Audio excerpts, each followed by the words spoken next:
Hey, double fisting. Because this is the first podcast I've done in the van. Now I'm looking at the ocean, looking at the mountains, looking at my van. Welcome to the Modern Nomad Podcast. If you question your current reality and want to escape the 9-to-5 grind, then this is the show for you. And now your host, me. All right, welcome back to the Modern Nomad Podcast. I am your host, Kyle Kennedy, and we are here with a very special guest who I got to meet earlier this year. And it's somebody you guys might actually know or have seen around. If you don't know, today our guest is Abbe Minor. She is I would say up and coming, but she just blew up out of nowhere. She's more than up and coming. She is here. So, Abbe, what is up? Uh, hey, hey. Hey, I don't know what else to say. I mean, just say what's up. What are you doing? Where are you at? I'm in Washington right now. I just moved up here from San Diego. Haven't announced it yet on social media, but there's a video coming soon. I needed a place to build my new van, which we'll be talking about. And I had a relative up here who offered me a place to stay, a place to build. So I made the journey. Now I'm looking at the ocean, looking at the mountains, looking at my van right off the porch. Yeah, it's really nice. Sounds great. Yeah, so you're pretty much on the coast in a house, which is by far one of my favorite places to be. So I think the van life being built out there, do you think that's going to be a little bit easier for you to do Oh, rather definitely. than down here? Yeah, definitely. San Diego is awesome, but there's no semblance of balance. It's either you're hardcore working all the time or hardcore playing. Yeah, it was rough because I was working in a place called Miramar, which is a massive commercial district, and there'd be like fighter jets going overhead. Everything's cement, concrete. Everybody's like a tradesman going to work every day, and I'm working in a big metal box. Like I would sleep there. I would sleep in my van on the side of the street, like tractor trailer trucks rushing by. And then when I got to take a break from that, I would go to Pacific Beach, which is kind of a party scene, lots of people, and that's not for me. So it was just like really busy all the time. No structure, no balance, no showers. It was rough. So Yeah. I'm ready to like regulate my life and be someplace more tranquil. No, I believe that. Yeah. So we met in San Diego probably, what was it, about 4 months ago. And I got to hang out with your crew. They're all really cool. So you started by building your first van, not in San Diego, though, right? Oh, right. Yeah. I built my first van, 2004 Sprinter T1N, um, in Connecticut 4 years ago almost. Well, it was in 2020. Like, luckily I bought it right before COVID happened. I was in college. So I timed it just perfect because right when I bought it, my college courses got canceled. So I could just devote 100% of my time to building. And I ended up building it in a snowsuit in my backyard in the middle of the winter in Connecticut. So Yeah. What's that's the temperatures out there when it's actually winter? 10 degrees, It casual sounds terrible. snow Like, boots. yeah, Yeah. I was starting my van build in winter in Oklahoma, and I literally would not do it. So that's why it took me 2 months to even really get the first little bit because it was so cold out there and it's just windy and I hated it. Yeah, it's pretty brutal. And then you like drop the screws in the snow and it's like yeah. Not That's nice. funny. How Mhm. how how many vans have you actually built out? So I'm on my fourth right now. Fourth van, and that's your personal one? Uh, it will be. It will Um, be. yeah, I've sold the ones in the past, flipped them, Hmm. and we'll talk about that, I'm sure. Oh, for But sure. yeah, this next one, my big yellow 4x4, is going to be my personal van, and That's I'm pretty taking a exciting. completely different approach with this one than I have in the past because in the past I've just been aiming to buy it, build it according to consumer preferences as I saw them so that I could sell it for the best price quickly. But with this one, since it's going to be my personal van, Um, I'm just gonna do what I like, and it's going to be a canvas for self-expression, and it's gonna be really colorful and like reflective of who I am, I think, and it's yellow, so it can't be that serious. Like my toilet's gonna be baby blue, and like Oh it's just gosh. gonna be funky and fun and colorful. So Yeah, I yeah, like it's that. like a special buyer when it comes time to sell it. That's funny. So do you still have the other van that you just moved out of? Um, I mean, I still own it, but I Yeah. did leave it on the street in San Diego. Oh gosh. Yeah. Yeah, no, Okay. I Well, know. So that's a no. story for another time, I'm sure. Yeah. Yeah, Uh-huh. definitely. So Uh-huh. something I want to get into, you said something about flipping vans, which I know you wrote a book and it just came out, what was it, about a month and a half, 2 months ago, maybe? Month ago, yeah. Okay. And so it's predominantly about how to flip a van, correct? That's exactly what it's about. Yeah. Okay, Uh-huh. cool. Do you want to tell us a little bit more about the book and then kind of how that came into fruition and what the writing process was about? Well, sure. I don't know. After my third van, I was kind of tired of van building. I like swore I was gonna like just rinse my hands of it because it's such hard work. Like you're I don't want to like scare anybody, but like it takes a lot of grit and it's hard on your body and it's just like a big risk. You're working like 12-hour days, like head down. It's all consuming. But I love it. But it was just ready. I was feeling ready to like put my energy towards something else that was scalable. Because when you build a van, you build one, you sell it, it only affects one person's life. But I wanted to do something, create a product that could touch like millions of people potentially. But I also knew that I had so much knowledge I'd acquired on building a van and also like a business perspective on it that people around me didn't have because all of my friends flip vans, build vans, have clients, whatever, and none of them were touching anywhere close to the profits I was making. So I feel like I'm really good at like balancing my expenses um and then like creating value that like I just create this like massive profit gap. Anyways, I didn't want to throw that perspective in the trash. So I needed a way to share it. And I started joking around like I can write a book. I could write a book on this. And then it hit me like, well, why don't I just write a book then?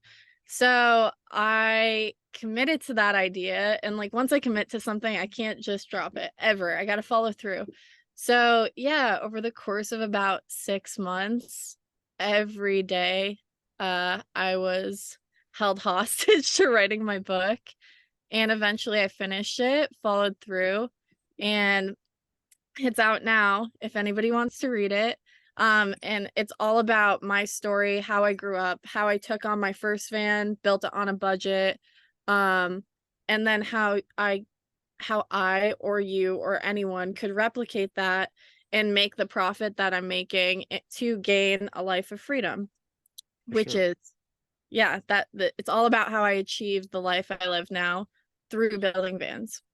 Very cool. So the book is out. Where could, like, if someone wants to go buy it, where is it? So it's on Kindle predominantly.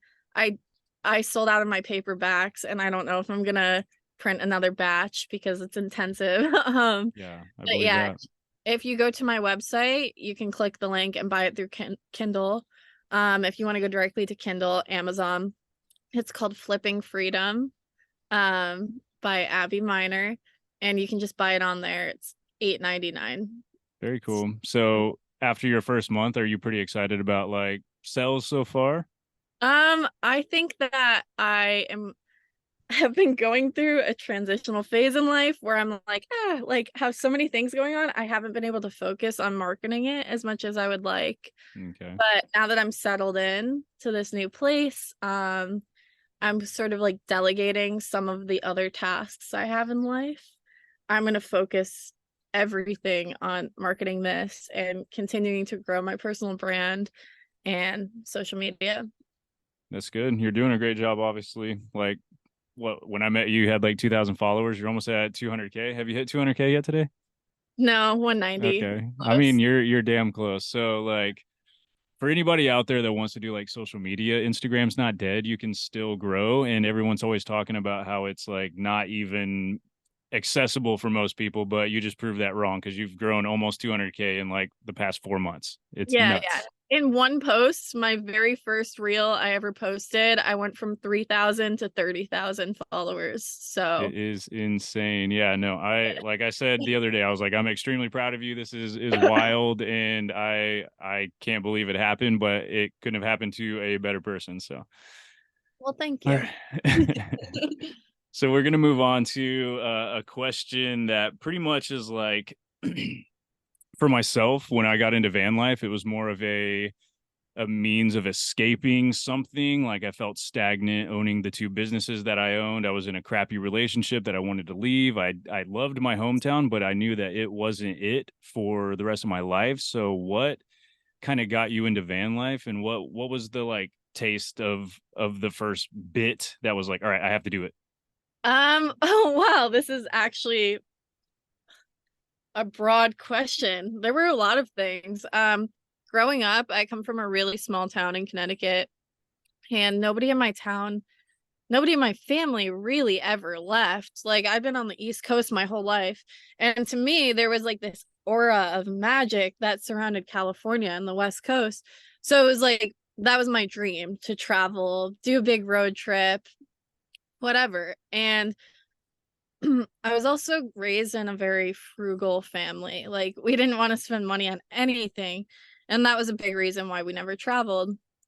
But when I was 18, I was invited onto this reality TV show. It's just a whole nother story. And they ended up flying me out to Los Angeles for a couple of days for free. And that was my very first time in California. Um, on somebody else's dime. I rented a rental car and I ended up car camping, driving up to the national park, Sequoia, and like just absolutely fell in love. The car was like it was like a Ford Fiesta. It smelled like pot. It didn't even have blankets. Oh Slept my with my gosh. jacket covering my body. But yeah, it was a moment of like, how do I get back here? Like, what am I gonna do to get back here? So when I went home, I completely committed to the idea of buying a van, tripping it out to the West Coast, and yeah, that's what birthed that idea. And then I saved enough. That was like my impetus to like really start working, making money, saving it. And yeah, I just made it happen. That's cool. Yeah. Mm. So the reality TV show that you were on, are you gonna mention it?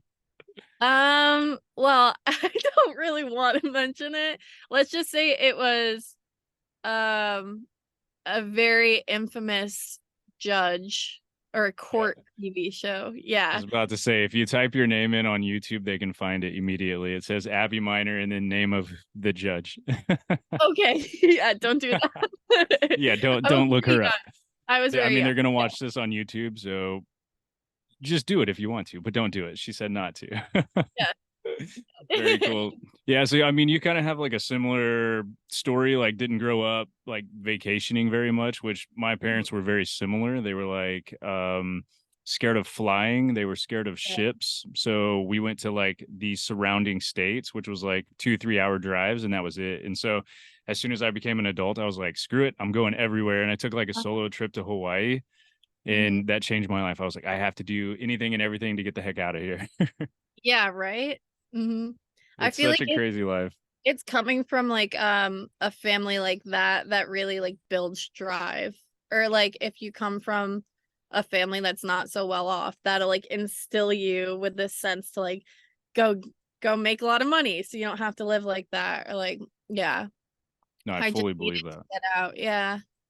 Definitely believe that. So when you were building your first van, did you have building experience to the point where like you kind of knew what you were doing, or how did you learn how to do that from Well, somebody or I didn't exactly know how to build a van. Like that was a massive undertaking. It was way over my head, but I did grow up in a campground.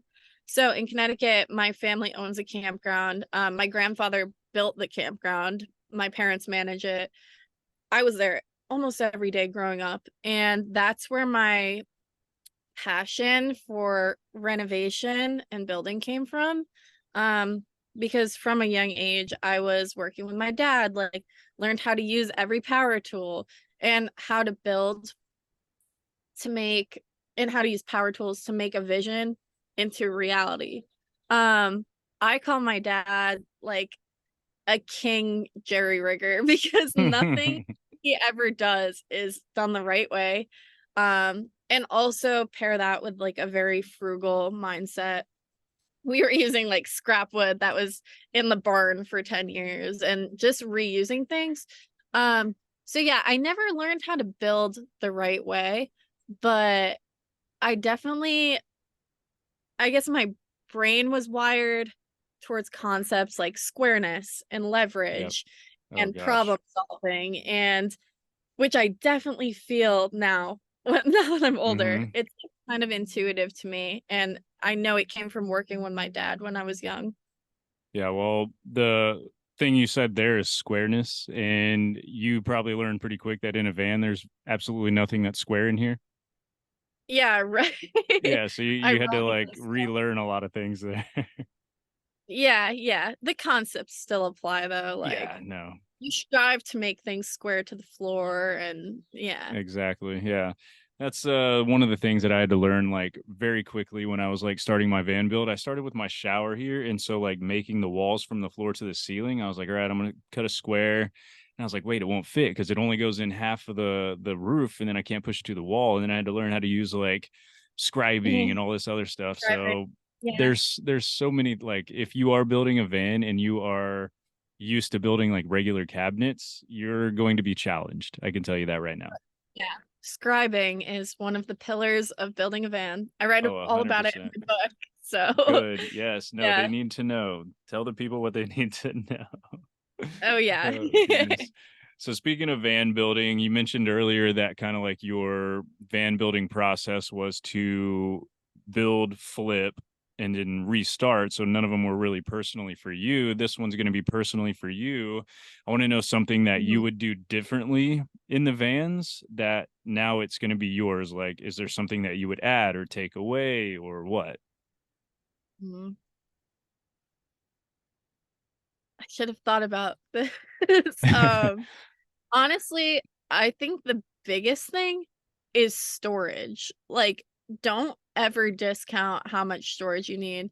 In some of the past vans, I wasted a lot of space. Just like cabinetry, not like condensing the drawers enough together, not packing enough in, not accounting for a pantry. But yeah, in this one, absolutely maximizing storage. I know it's a boring answer, but use every inch you've got. Overhead shelf, under the bed. Um, really think about everything you're gonna have with you. In my case, it will be everything I own, all of my personal belongings in the Yeah. universe. So yeah.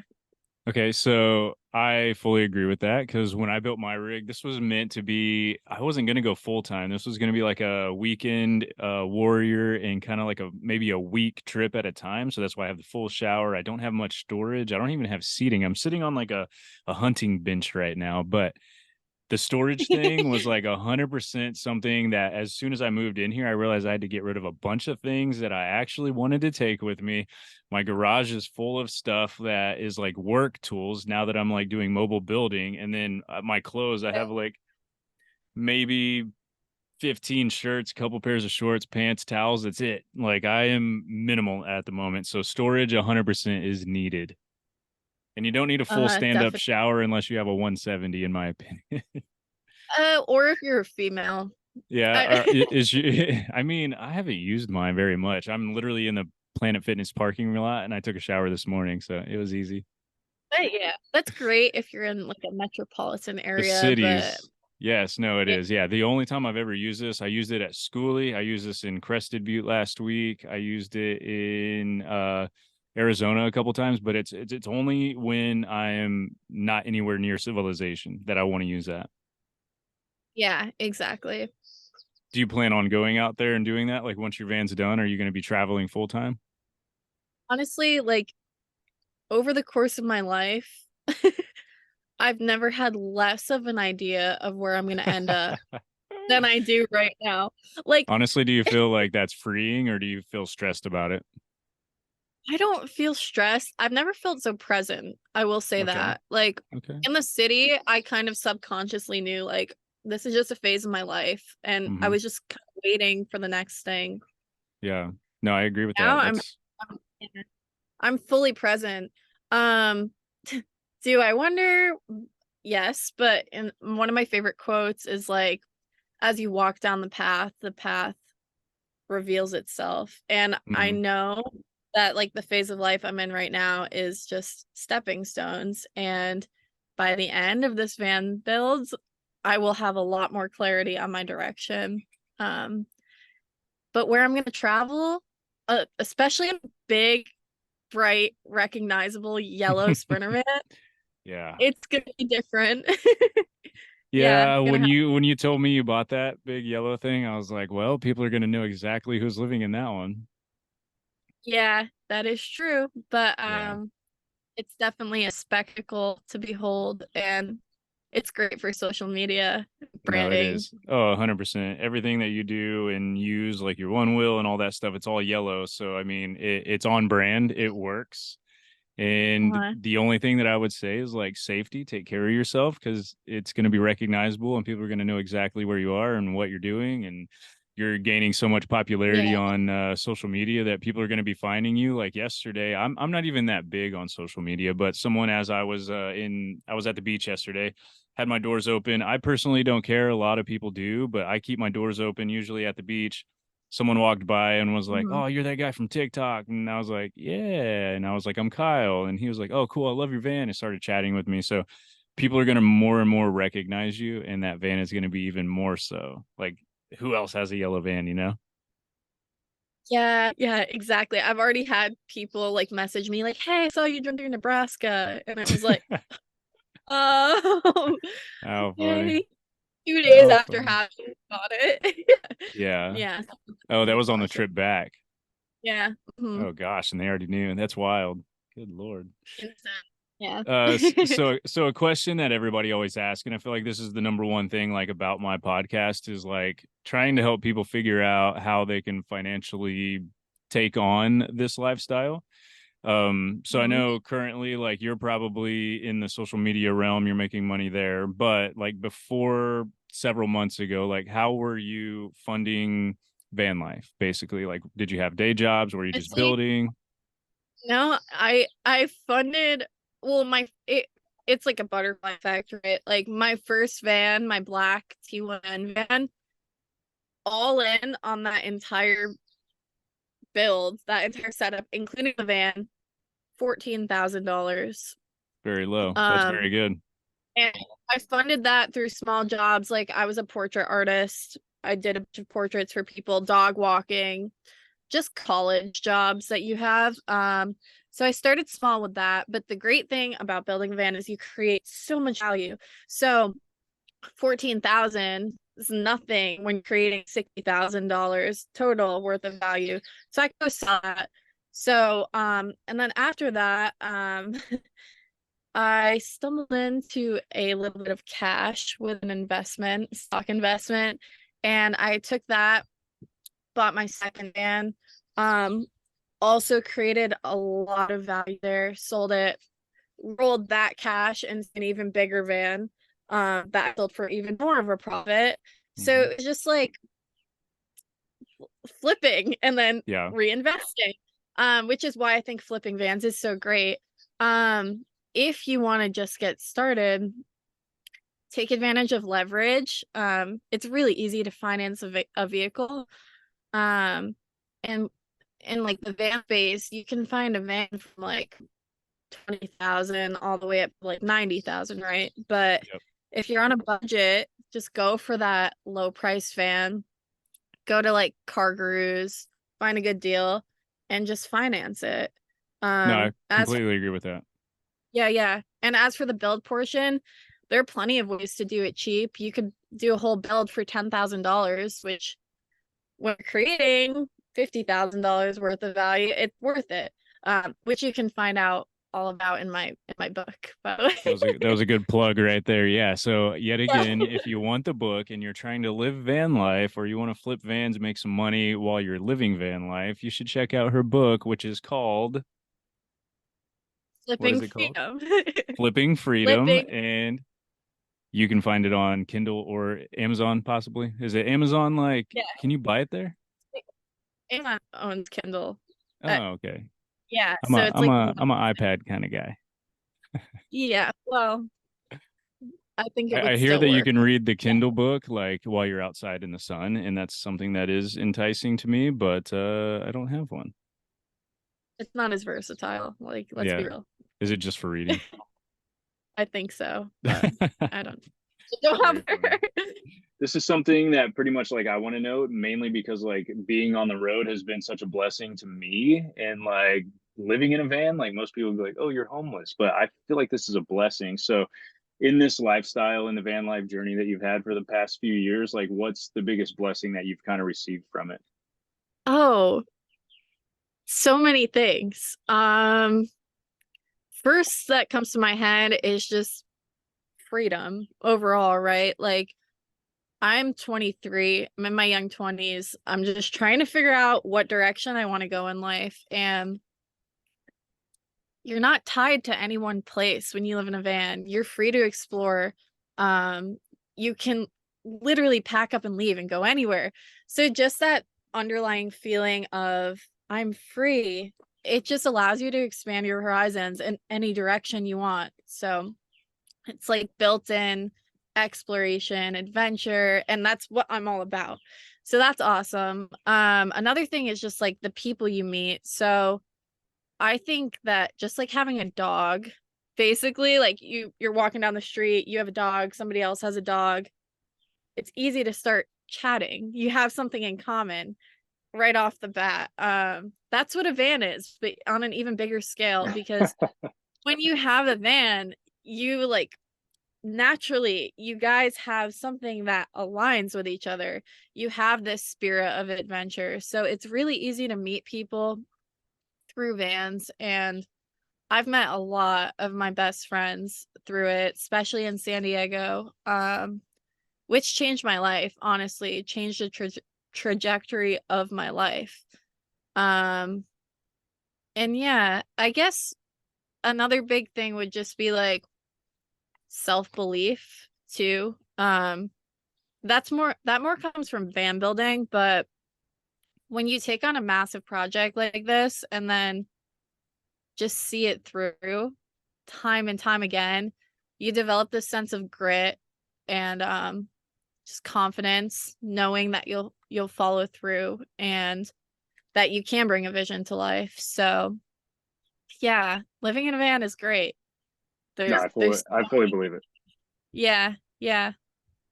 I mean, you hit it like on the head. Like that is one of the coolest things ever. Like the fact that like you have a van and in San Diego, there's a lot of people with them. So you end up running into a bunch of different people. You become friends with them. And then Mhm. everybody has their own like communities out here. Like everybody Yeah. kind of has their own groups, but they all come together and everybody's like super cool. And you end up meeting a new person. You become like best friends with them. And the people that like I hang out with and talk to now is all because of ants. And I'm like, this is Exactly. incredible. It's so That's fun. like And everybody has a similar lifestyle. So you can just be like, all right, I'm going to go here. They're like, I'll go. I'm like, hell yeah. exactly. You're like inherently similar. It Yeah, makes no, sense. it's great. Yeah. Even if they're like the complete weirdest person on earth, you still have similarities and you want to hang out with them. Yeah, exactly. Yeah. And they're down too. They're Yeah, always down for exactly. the road trip. Yeah. Yeah, that is the best part. Because like, if I was back in Tulsa and I asked my friends like, "Hey, you want to go like to Washington this weekend?" They're like, "No, I can't. I have to work." And I'm like, "Oh, Yeah, exactly. people still Nobody do works that?" either. Yeah, People no. I work. mean, people work, Yeah. they just do it differently. Like a lot of people do the seasonal jobs or they work remote or they're content creators. So it's like Yeah. any second and they just unhappy with where they're at, they up and go. And that's the Exactly. lifestyle. And it's so fun.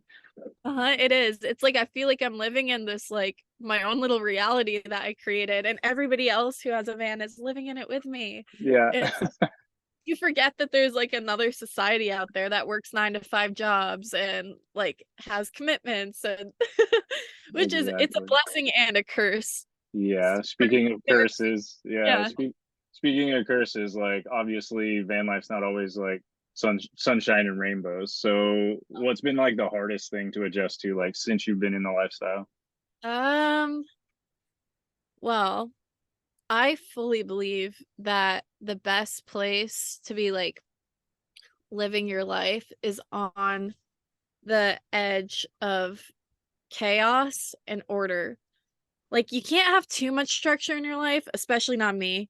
But you can't have too much chaos. Like so yeah, you want to strike a balance between chaos and order.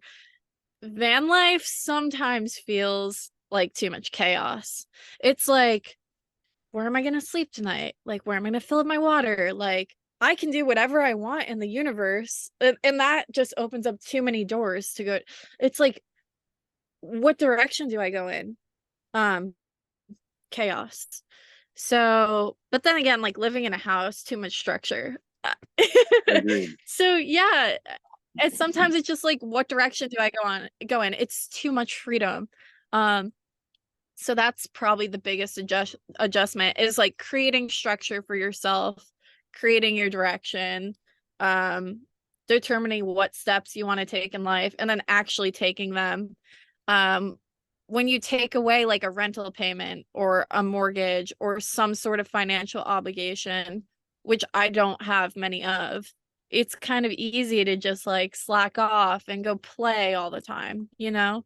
So yeah, that's been one of the biggest adjustments for me is like self-discipline, following the steps I know I need to take to get where I want to be in life. Absolutely. Yeah. The one thing that you mentioned there was like where to fill up your water, where to dump your gray tanks, or where to do showering and all that stuff. That honestly, in my opinion, is the hardest part about like van life, especially when you like get to a new area, a new city, new wherever. But like Yeah. if you, since you were in San Diego for so long, and like I've been in San Diego for like 6 months, I kind of have a routine. I know where to get all these things. And Mhm. it almost feels like too much structure again. And I'm like, there's not Yeah, enough chaos right now. Like I know where I'm getting my right? water. I know where to shower. I know what to do. And I'm like, I need to move down the road like an hour, just an hour. Yeah. And I'd be in chaos city right there. Yeah, Chaos City, yeah. Yeah. It becomes too routine. But I guess that's just something that's inherent in us is like yeah, fear of routine or something, fear of like Groundhog's Day, as I call it, like living the same day over and over. Like I always need new things in my life, you know? You only get one I'm, life. I'm honestly surprised that you just referenced one of the greatest movies ever that was out before you were probably born. Oh, okay, Dad. I mean, I'm not that old, but Jesus, no, I've seen that movie, and Bill Murray is probably my greatest, like in my opinion, the greatest actor ever. He's just hilarious. But yeah, Yeah. that movie reference was top notch. I like it. Yeah. Yeah, I would be in San Diego. Like when I realized I was living a Groundhog's Day of like waking up, cooking breakfast, one wheeling to the gym. Now what? Dilly dally. I was like, okay, this is Groundhog's Day. What's next? Like I need to leave. That was like Yep. the big turning point for me. Oh yeah. No, I agree with that. No, I am right there with you. Like I just got back to San Diego. I went on a trip for a little while, came back, and it was just like all of my van life friends except for like Dave and Steve are gone, and they live in houses. So I'm like, I don't have anyone to like park and hang out with. So I'm Yeah. like, nah, it's time to go somewhere else. But I have to build vans here for right now because I have Yeah. commitments. I told Dave I was going to be building 3 vehicles with him by the like next 5 months, and we're going to knock that out. And then we're going to take several months off, and I'm going to disappear for a while, and then I'll come back. Yeah. This is what I'm talking about. It's either like hardcore work or hardcore play. There's no Yeah. balance. No, Yeah. I'm in hardcore work right now, like 12-hour days, 6 days a week. We're Uh, freaking crushing it. We have 2 ambulances, one box truck, and we have to have them done, I think, by like October, something like yeah, that. that's a grind, but It it pays is. off big time It because then you does. can Yeah. like relax and take off and know that you worked really hard for it. So Exactly. Yeah. So like the last couple months of the year, I can just do whatever I want. So I'm going to travel. I wasn't in town for the holidays last year with my family. So this year I'm going to be doing that and it's going to be a good time. But other than yeah, that, I am way too comfortable working here right now. yeah. But it's fun. All right. So I think it's a good time to kind of like come to a close with a good question. So basically, like if you had any words of advice, inspiration that you would want to share with someone who has dreams of doing this lifestyle, like what would you say to them right now, like if they're in the want to stage? Well, start with my favorite quote of all time. The way I live my life, it's like my core quote. If there's a will, there's a way. So anything you want to do in life, if you set all your energy and focus on doing it, there is a way to make it happen. Every problem has a solution. Just like how hard do you want to work to find that solution? Um, Living in a van, like living this lifestyle will open up so many doors for you. And I don't think you could ever possibly regret going down this path. If it's like a financial blocker for you and that's why you're not taking the plunge, just know that you can always get out, right? Like you can always sell your vehicle, your van. And if you're building one yourself, there's a massive opportunity here to gain a lot of money. You can create so much value, which is why I obviously love the art of flipping vans. But yeah, if you want to do it, there are plenty of clever ways to make it happen. And it's just about making the commitment to yourself to make it happen, figure out a way to do it. And yeah, you only get one life. I think doing this would open up so many new paths in life for you. And yeah, uh sorry, speaking from the heart. I'm Yeah, like, you are. That's face good. like do it, yeah. And yeah, not to overplug my book, but Third I time's a offer charm. yeah, every piece of advice I know towards making this happen, you can find in my book. Perfect. Yeah. Flipping So Freedom on Kindle. once again, Flipping Freedom on Kindle, go buy it. It's like $9, right? Mhm. Okay, so $9 for the book that may change your life. It may get you into van life. It may make you some money in the process. So that's a good deal. Also, where can everybody find you on social medias? Like, which platforms are you on? Same name across the board. Yeah, so Instagram, I'm a.bbe. That's kind of my bread and butter at the moment. TikTok, Abbe Minor, YouTube, which I'm just getting into, Abbe Minor. So go check it out. Good. Yeah. So she is making a huge contribution to the van life scene, obviously, like out of nowhere. I told you guys earlier, 2000s like subscribers to almost 200,000 in like the past like 4 to 6 months. But yeah, that's pretty much it for the day, and I just wanted to thank you for coming on here. I know you're busy, you probably got to work on the van today, right? Uh, No. Still need some groundwork for other things. Van build Okay. starts next week. Interior portion at least. Yeah. Okay. Yeah, I saw you just got the exteriors on there, looking pretty mean. I like it for a yellow vehicle. It looks pretty mean. It looks crazy. It looks like a transformer. I'm Yeah. obsessed. Yeah, I like it. Have you named it? Back at it. Have I named it? Mhm. No. Not I yet. feel like it's Do you too name them? badass to have a name like Sunshine Oh, or oh something. yeah, yeah, yeah. I Like, mean, it's not me. sometimes the like badass things need something a little softer to like even it out. Oh, well, that'll be the interior portion of the Okay. build. It's like Okay. badass on the outside, cute on the inside, I like like me. it. Yeah. That's great. All right, Yeah. Abby, it was great talking with you guys. If you want to find her, go find her on social medias. If you guys want to hit that subscribe button, follow along. I'm going to have on some more guests here soon. You guys are going to enjoy that, and I will see you guys in the next podcast.